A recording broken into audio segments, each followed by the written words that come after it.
जय हिंद दोस्तों, आप सभी का स्वागत है एक बार फिर से आपके अपने YouTube चैनल यूनिक ज्ञान में।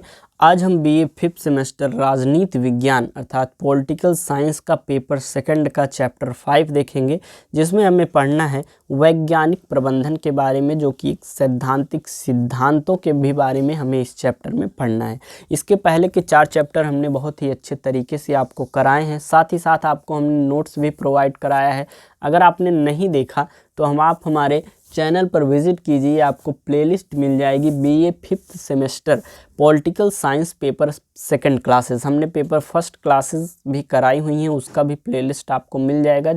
और नोट्स प्राप्त करने के लिए हमारे टेलीग्राम चैनल को ज्वाइन कीजिए, वहाँ पर सभी प्रकार की नोट्स आपको प्रोवाइड कराई जाती हैं। हर एक चैप्टर जो पढ़ाया जाता है उसके पश्चात आपको वहाँ पर नोट्स प्रोवाइड करा दिया जाता है, जिससे आप रिवीजन कर सकें, या फिर आप अपना हैंड रिटन नोट्स बनाना चाहते हैं तो उसको भी आप बना सकते हैं। तो हमें इसमें पढ़ना है वैज्ञानिक प्रबंधन के बारे में। आखिर वैज्ञानिक प्रबंधन होता क्या है, वैज्ञानिक प्रबंध का अर्थ क्या होता है। वैज्ञानिक प्रबंध 2 शब्दों के संयोग से बना है, वैज्ञानिक धन प्रबंध। वैज्ञानिक से तात्पर्य है विज्ञान संबंधी, और विज्ञान का अर्थ होता है एक प्रकार से विशिष्ट जानकारी या ज्ञान की अभिवृत्ति, और प्रबंध से आशय किसी कार्य को सुव्यवस्थित ढंग से चलाने की। अर्थात वैज्ञानिक प्रबंध का क्या अर्थ हो जाता है, विशिष्ट ज्ञान से किसी कार्य को सुव्यवस्थित ढंग से करना ही वैज्ञानिक प्रबंध कहलाता है। अर्थात विशिष्ट ज्ञान किसी भी कार्य के बारे में हम पहले प्राप्त कर लें, उस कार्य को फिर सुव्यवस्थित ढंग से हम करें जिससे वह कार्य हमारा सफल हो, यही एक प्रकार से वैज्ञानिक प्रबंध कहलाता है। और अनुभव द्वारा सुधार व विकास करने के जो परंपरागत सिद्धांत गलती करो और सुधारों के स्थान पर निश्चित सिद्धांतों एवं नियमों के आधार पर प्रबंध का संचालन करना एक प्रकार से वैज्ञानिक प्रबंध है। पहले क्या होता था, पहले के समय में लोग गलती करो और सुधार करो की नीति अपनाते थे। अर्थात पहले वह किसी भी कार्य को करके देखते थे कि उसमें गलती क्या हुई है, फिर उसमें व्यय भी लगता था, उनका खर्च भी अधिक होता था, समय भी अधिक बेकार हो जाता था। तो इस नीति को, जो परंपरागत सिद्धांत है, इसको छोड़कर फिर उन्होंने वैज्ञानिक नीति, वैज्ञानिक सिद्धांत की तरफ एक प्रकार से बढ़े। और वह सबसे पहले क्या किए, जो भी कार्य करना होता था उसके बारे में अच्छे से जानकारी ले लेते थे। क्या होगा, ये करने पर क्या होगा, ये करने पर क्या नहीं होगा, सभी प्रकार के उसमें एक प्रकार से ज्ञान को अर्जित करते थे। तत्पश्चात कार्य को एक सुव्यवस्थित ढंग से करने का प्रयास करते थे। एच.एल. पर्सन के अनुसार वैज्ञानिक प्रबंध से आशय ऐसे संगठन तथा प्रणालियों से है जो उद्देश्य युक्त सामूहिक प्रयासों से पूर्ण हैं तथा जिनका निर्माण वैज्ञानिक अनुसंधान और विश्लेषण के आधार पर हुआ है, न कि मनमाने तौर पर अथवा परंपरागत त्रुटि सुधार प्रणाली के आधार पर। जोन्स के अनुसार अगर हम बात करें, जोन्स एक वैज्ञानिक हैं, वैज्ञानिक प्रबंध उत्पादन के लिए नियंत्रण एवं विधियों में एक नवीन अनुशासन प्राप्त करने के लिए नियमों का एक समूह है। वैज्ञानिक प्रबंध क्या है, उत्पादन का नियंत्रण एवं विधियों में एक नवीन अनुशासन प्राप्त करने के लिए नियमों का एक समूह है। और F.W. टेलर के अनुसार यह जानने की कला तुम व्यक्तियों से क्या कराना चाहते हो तथा यह देखना कि वे सबसे उचित व सस्ते ढंग से कार्य करते हैं या नहीं, यह प्रबंध कहलाता है। हमें अलग अलग विद्वानों के द्वारा दिए गए परिभाषाओं को जान लेना चाहिए, क्योंकि अगर हम लिखेंगे तो उसका एक प्रकार से प्रभाव जो है, जो कॉपी चेक करते हैं उन पर अधिक पड़ता है, वो अच्छे नंबर हमें देते हैं। अगर हम किसी भी चीज़ को लिखते हैं, अपनी सामान्य परिभाषा एक लिख दें और किसी एक विद्वान का अगर हम परिभाषा साथ में लिख दें तो हमें अच्छे नंबर प्राप्त होते हैं। तो इस बात को ध्यान रखिएगा। आगे हम देखेंगे, H.P. केंडाल ने प्रबंध का कुशलता के आधार पर वर्गीकरण करते हुए 3 प्रकार के प्रबंध बताए हैं। पहला अव्यवस्थित प्रबंध, दूसरा होता है व्यवस्थित प्रबंध, और तीसरा होता है वैज्ञानिक प्रबंध। वैज्ञानिक प्रबंध होता है, ये मतलब 3 प्रबंध उन्होंने बताए, जिसमें से अव्यवस्थित प्रबंध क्या होता है। अव्यवस्थित प्रबंध में कार्य करने की पद्धति जो होती है वह एक प्रकार से दोषपूर्ण होती है, और व्यवस्थित प्रबंध में समस्त क्रियाएं एक प्रकार से नियमित ढंग से की जाती हैं। लेकिन पहली पद्धति की भांति व्यवस्थित प्रबंध में श्रमिकों एवं कर्मचारियों में शिथिलता नहीं रहती है, परंतु व्यवस्थित प्रबंध में नियोजन एवं नियंत्रण का केंद्रीकरण नहीं होता है। और इन्हीं सभी बातों को, इन्हीं सभी दोषों को देखकर वैज्ञानिक प्रबंध को बनाया गया, और इस दृष्टि से भी यह दोष रहित होता है। इसमें नियोजन तथा नियंत्रण का केंद्रीकरण होता है। जो वैज्ञानिक प्रबंध है इसमें नियोजन तथा नियंत्रण का भी केंद्रीकरण होता है। श्रमिकों की कार्य क्षमता बढ़ाने के लिए तथा अधिकतम उत्पादन के लिए विभिन्न उत्पादन क्रियाओं का निरीक्षण किया जाता है तथा पूर्व अनुसंधान तथा प्रयोगों के परिणामों के अनुसार उनमें परिवर्तन किया जाता है। अगर हम संक्षेप में जानें तो लगातार अन्वेषण के द्वारा प्रबंध को प्रभावशाली बनाने को एक प्रकार से वैज्ञानिक प्रबंध कहा जाता है। वैज्ञानिक प्रबंध जो है वह आयोजन, अनुसंधान, विश्लेषण, प्रयोग, विवेक आदि बातों को अधिकतम महत्व इसमें दिया जाता है। और वैज्ञानिक जो प्रबंध है वह स्पष्टता एक प्रबंध की वैज्ञानिक विधि है जिसके द्वारा साधनों का आदर्शतम समन्वय करके न्यूनतम लागत पर अधिकतम उत्पादन प्राप्त किया जाता है। वह जो वैज्ञानिक प्रबंध है एक ऐसा प्रबंध है जिसमें नियमों को लगाकर एक प्रकार से जो लागत है उसको कम करके अधिकतम उत्पादन किया जाता है। आगे हम वैज्ञानिक प्रबंध की विशेषताएं जानेंगे, जिसमें वैज्ञानिक प्रबंध का प्रथम विशेषता होता है निश्चित लक्ष्य एवं योजना। वैज्ञानिक प्रबंध के अंतर्गत लक्ष्यों की एक रूपरेखा तैयार की जाती है। यह निश्चित कर दिया जाता है कि लक्ष्य प्राप्ति के लिए आवश्यक साधन किस प्रकार जुटाए जाएंगे और उन्हें किस प्रकार उपयोग किया जाएगा। न्यूनतम लागत पर अधिकतम उत्पादन करने के लिए कौन कौन सी विधियां अपनाई जा सकती हैं, इन सबको एक निश्चित योजना का रूप दे दिया जाता है। अर्थात सबसे पहले अपना लक्ष्य निर्धारित किया जाता है और योजनाएं बनाई जाती हैं किस प्रकार न्यूनतम लागत किया जाए और अधिकतम उत्पादन किया जाए, और इन सबको एक निश्चित योजना का रूप दे दिया जाता है। अगला हमारा है वैज्ञानिक विश्लेषण का प्रयोग। वैज्ञानिक प्रबंध में प्रत्येक कार्य के लिए तथ्यों पर आधारित एक योजना होती है। वास्तव में तथ्यों का विश्लेषण करना तथा विश्लेषण से प्राप्त निष्कर्षों का प्रयोग करके उनके गुणों दोषों जांचना वैज्ञानिक प्रणाली है।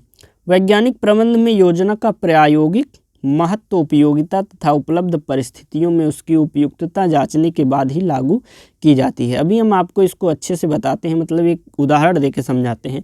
नियमावली विश्लेषण तथा प्रयोग के आधार पर उपयुक्त ठहराए गए निष्कर्षों को क्रियान्वित करने के लिए नियम बनाए जाते हैं और नियमों का पालन प्रत्येक कर्मचारी के लिए आवश्यक है ताकि प्रबंधकीय अनुशासन बना रहे। चौथा फिर हम क्या करते हैं वैज्ञानिक प्रबंधन में वैज्ञानिक कार्यविधि से हर एक कार्य को करते हैं। योजना के क्रियान्वयन के लिए वैज्ञानिक कार्यविधि अपनाई जाती है।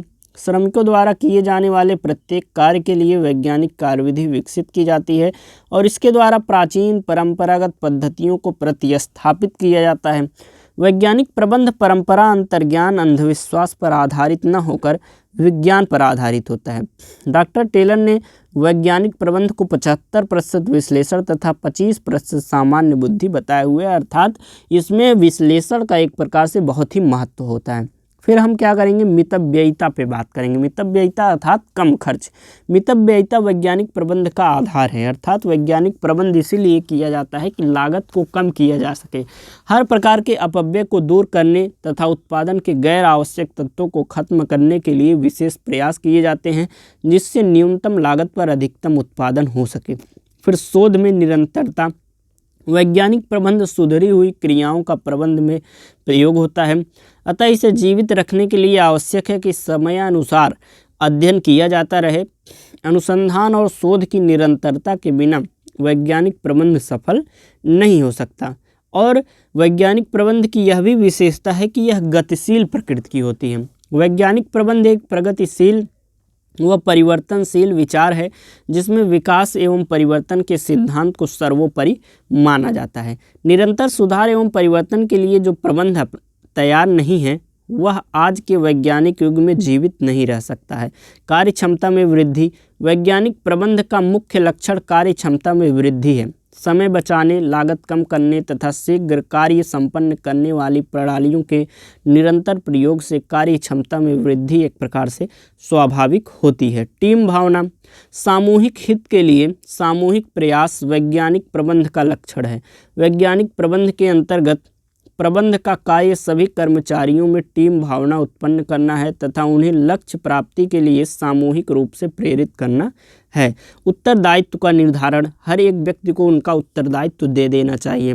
अगला आपका जो फ्रेडरिक के द्वारा जो वैज्ञानिक प्रबंध में दिए गए सुधार दिए हैं वह बहुत ही अच्छा है। टॉपिक आपको अच्छे से समझ में आएगा। वीडियो पर बने रहिए, वीडियो लाइक कीजिए और लेक्चर लास्ट तक देखिए। जो भी प्रश्न समझ में ना आए आप कमेंट में अभी भी पूछ सकते हैं। उत्तरदायित्व का निर्धारण। वैज्ञानिक प्रबंध में कार्य प्रमाण निश्चित होते हैं तथा निष्पादन का समय जो है वह लागत, किस्म, अपव्यय आदि सभी पूर्व आयोजित होते हैं। अतः उत्तरदायित्व का निर्धारण अधिक निश्चितता पूर्वक किया जा सकता है। वैज्ञानिक प्रबंध में कोई व्यक्ति अपना उत्तरदायित्व किसी अन्य व्यक्ति पर नहीं टाल सकता तथा किसी को उसके कार्यभार सीमा से अधिक उत्तरदायित्व नहीं संभाला जा सकता है। 11वां है प्रभावकारी नियंत्रण। योजनाबद्ध ढंग से तथा पूर्ण निश्चित नियमों के अनुसार कार्य करने से नियंत्रण प्रभावी हो जाता है। कुशल नियंत्रण वैज्ञानिक प्रबंध का एक प्रमुख लक्षण है कि फ्रेयोल के अनुशासन जो एक प्रकार से कुशल नियंत्रण होता है वह वैज्ञानिक प्रबंध का एक प्रमुख लक्षण होता है। अगर हम बात करें फ्रेयोल के अनुसार नियंत्रण से आशय यह देखना है कि हर चीज़ नियम तथा दिए गए आदेश के अनुकूल ही हो रही है या नहीं। 12वां है विशेषता इसकी वैज्ञानिक पद्धति की आत्मीयता की भावना। अगर आप ध्यान से सुनते रहिए, इतने आपको विशेषताएं बता दी जा रही हैं, आप इसमें से लगभग 8-10 तो याद हो ही जाएंगे। 12 बता दिए जा रहे हैं, 5-7 याद हो जाएगा। तो आपको बहुत अधिक नहीं लिखना है पेपर में, आप 5-7 को ही बना के अगर अच्छे से लिख देते हैं बहुत अच्छे से आपके नंबर प्राप्त हो जाएंगे। इसलिए ज़्यादा विशेषताएं बताई जा रही हैं जिससे आपको कुछ न कुछ तो याद ही रहेगा। आत्मीयता का भाव। जब तक उद्योग में आत्मीयता का भाव उत्पन्न नहीं होता है उत्तरदायित्वपूर्ण ढंग से सारी व्यवस्था का संचालन संभव नहीं है। वैज्ञानिक प्रबंध में श्रमिकों व नियोक्ताओं के दृष्टिकोण में आमूल परिवर्तन लाने का प्रयास किया जाता है जिससे कि वे अपने को एक दूसरे का विरोधी समझने के बजाय सहयोगी समझें। वे अपने को एक पथ के 2 सहयात्री समझें, अर्थात जो श्रमिक होते हैं और जो एक प्रकार से कार्य कराने वाला होता है वह दोनों एक दूसरे को अपने सहयोगी समझें। अब हम देखेंगे वैज्ञानिक प्रबंध में के उद्देश्य एवं महत्व क्या होते हैं। न्यूनतम व्यय पर अधिकतम लाभ प्राप्त करने की इच्छा ने वैज्ञानिक प्रबंध को जन्म दिया है। एक प्रकार से इसका मुख्य उद्देश्य श्रम लागत को यथासंभव कम करना तथा यंत्रों के अधिकतम प्रयोग को संभव बनाना है। कुमारी मैरी कुसिंग नाइल्स के अनुसार वैज्ञानिक प्रबंध मानवीय एवं भौतिक शक्ति तथा समय का सर्वश्रेष्ठ उपयोग करके सहकर्मियों तथा समाज के मध्य संतुष्टि प्रदान करके सामाजिक उद्देश्य की प्राप्ति करता है। टेलर के अनुसार वैज्ञानिक प्रबंध इस मान्यता पर आधारित है कि श्रमिक तथा नियोक्ता दोनों के हित एक और दीर्घकाल में नियोक्ता की समृद्धि के बिना कर्मचारी समृद्ध नहीं हो सकता है।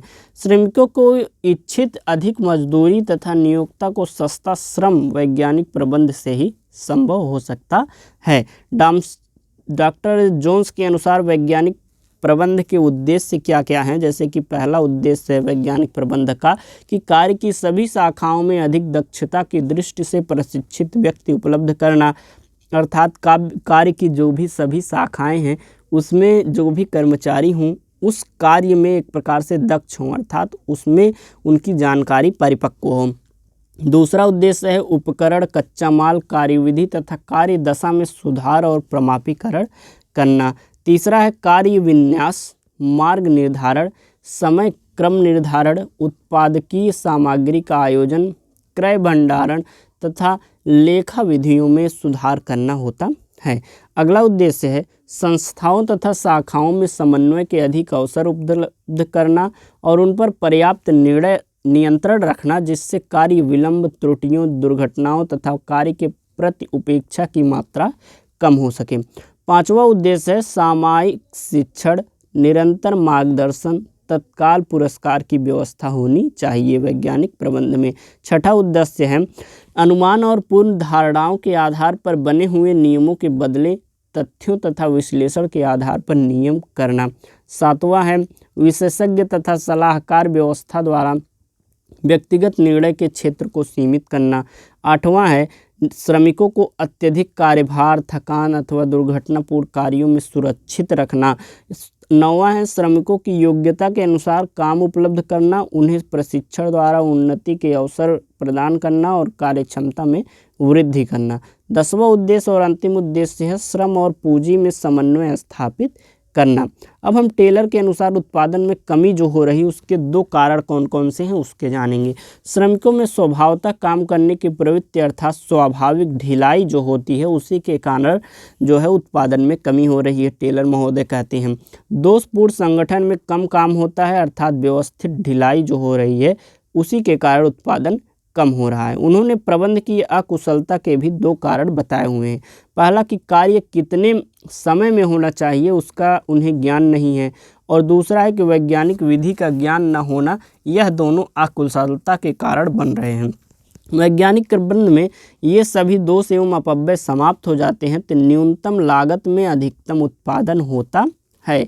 ये सभी हमने अच्छे से देखे। अब हम देखेंगे फ्रेडरिक टेलर के द्वारा वैज्ञानिक प्रबंध को विकसित करने एवं लक्ष्यों की पूर्ति करने के उपाय क्या हैं। फ्रेडरिक टेलर महोदय जो हैं वह क्या उपाय बताते हैं जिससे वैज्ञानिक प्रबंध को विकसित किया जा सकता है और लक्ष्यों की पूर्ति की जा सकती है। प्रबंध को एक कला के रूप में विकसित करने तथा उक्त दोनों लक्ष्यों की पूर्ति के लिए कार्य तथा कार्यांशों में संबंधित बातों को सुनिश्चित करना एक प्रकार से उन्होंने आवश्यक समझा है। इसके लिए टेलर ने उसको ज्ञान को मानकीकृत, वर्गीकृत, स्वीकृत तथा प्रयुक्त करना महत्वपूर्ण बताया है। इसके उन्होंने जो उपाय बताए हैं सबसे पहला उसमें है कि दैनिक कार्य निर्देशन की व्यवस्था।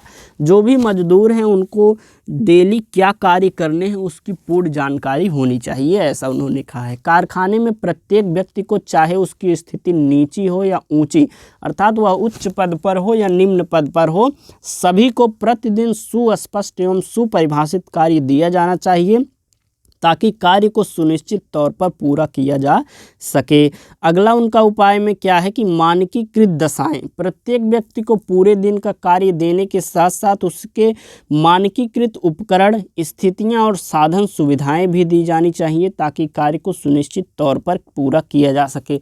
पहला काम तो उन्हें कार्य बताया जाए और उन्हें जो कार्य दिया जाए दूसरा कार्य उनके लिए प्रयुक्त साधनों को उनको प्रयोग में करने के लिए जो है उनको उपलब्ध कराया जाए। फिर तीसरा क्या है, सफलता के लिए ऊंचा वेतन उनको बताया जाए। जो भी श्रमिक हैं उनको बताया जाए कि अगर आप सफलता प्राप्त करते हैं इतना उत्पादन करने में या जो भी कार्य दिया गया है करने में तो आपको ऊंचा वेतन मिलेगा। प्रत्येक श्रमजीवी को यह पता होना चाहिए कि उसे कार्य कुशलतापूर्वक तथा सफलता के साथ संपन्न करने पर क्या है ऊंचा वेतन प्राप्त करेगा।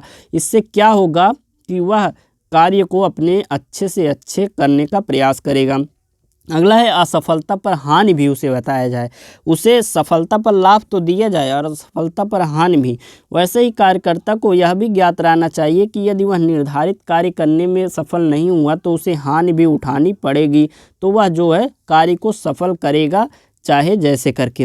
इन कार्यों को संपन्न करने के लिए निस्संदेह एक क्षमता संपन्न व्यक्ति की आवश्यकता होगी और इस प्रकार की समुचित व्यवस्था हो जाने पर हड़तालें अनावश्यक हो जाती हैं। टेलर ने लिखा है कि अपने लंबे अनुभव के दौरान उसे कभी हड़ताल का सामना नहीं करना पड़ा। इस व्यवस्था के लागू होने के पश्चात श्रमिक संघों और उनके नेताओं ने यह अनुभव किया है कि हड़ताल करने के बजाय कार्य करना अधिक लाभकारी है। दैनिक कार्य में सफलता और असफलता का मूल्यांकन कर्मचारी को तुरंत बता दिया जाना चाहिए। और आज का ये लास्ट टॉपिक हम इसके बाद पढ़ेंगे जिसमें हम पढ़ेंगे नौकरशाही। नौकरशाही क्या होता है। नौकरशाही का अंग्रेजी पर्यायवाची शब्द होता है ब्यूरोक्रेसी, जो कि एक फ्रांसीसी भाषा के ब्यूरो शब्द से लिया गया है। इसका अर्थ एक विभागीय, उपसंभाग अथवा विभाग से है। यह प्रायः सरकारी विभाग का एक परिचायक होती है। फ्रांस में इस शब्द का प्रयोग ड्रॉअर वाली मेज अथवा लिखने की डेस्क के लिए होता था। इस डेस्क पर ढके कपड़े को ब्यूरल कहा जाता था और इसी आधार पर निर्मित ब्यूरो शब्द को सरकारी कार्यों का परिचायक कहा गया। आगे चलकर इसका प्रयोग विशेष प्रकार की सरकार को चलाने के लिए संभवतः फ्रांसीसी क्रांति से पूर्व फ्रेंच सरकार के लिए किया गया और 19वीं शताब्दी में इसका ह्रासकारी प्रयोग सारे यूरोप में किया गया। जहाँ जहाँ सरकार में निरंकुशता, संकुचित दृष्टिकोण और सरकारी अधिकारियों की स्वेच्छाचारिता दिखाई पड़ी वहीं इसे नौकरशाही कहा जाने लगा। कहाँ कहाँ, जहाँ पर सरकार की निरंकुशता दिखी, जहाँ पर संकुचित दृष्टिकोण दिखे, सरकारी अधिकारियों की स्वेच्छाचारिता दिखी, वहीं पर इसे नौकरशाही का नाम दिया जाने लगा। धीरे धीरे इसका भावार्थ नियमों का कठोर पालन, अनुत्तरदायित्व, जटिल प्रक्रियाओं तथा निहित स्वार्थों से लिया जाने लगा। द्वितीय महायुद्ध के पश्चात इसे पार्किंसन कानून की प्रतिपूर्ति मान लिया गया और जिसका संकेत नौकरशाही द्वारा सत्ता, साम्राज्य निर्माण, साधनों का अपव्यय, उदासीनता, आत्मप्रसार आदि दुष्प्रभावपूर्ण प्रवृत्तियों से था। इंसाइक्लोपीडिया ब्रिटेनिका के अनुसार जिस प्रकार तानाशाही का अर्थ तानाशाह का तथा प्रजातंत्र का अर्थ जनता का शासन होता है, उसी प्रकार ब्यूरोक्रेसी का अर्थ ब्यूरो का शासन कहा जाता था। इंसाइक्लोपीडिया ब्रिटेनिका में कहा के अनुसार उन्होंने कहा है कि जिस प्रकार तानाशाही जो होती है उसमें तानाशाह का शासन होता है और प्रजातंत्र में जनता का शासन होता है, उसी प्रकार ब्यूरोक्रेसी जो है उसमें ब्यूरो का शासन होता है। रॉबर्ट सी स्टोन जो हैं वह कहते हैं कि इस पद का शाब्दिक अर्थ कार्यालय द्वारा शासन या अधिकारियों द्वारा शासन है। सामान्यतः इसका प्रयोग दोषपूर्ण प्रशासनिक संस्थाओं के संदर्भ में किया जाता है जो नौकरशाही संगठनों में लाल फीताशाही, कठोर नियम और कार्यविधि पर जोर दिया जाता है। मार्टिन मार्श के अभिमत में नौकरशाही शब्द का प्रयोग मुख्यतः 4 रूपों में किया जाता है। पहला है नौकरशाही एक विशेष प्रकार का संगठन है, विशेषता या लोक प्रशासन के कार्य करने की एक संरचना है जो अच्छे प्रबंध में अवरोध उत्पन्न करती है।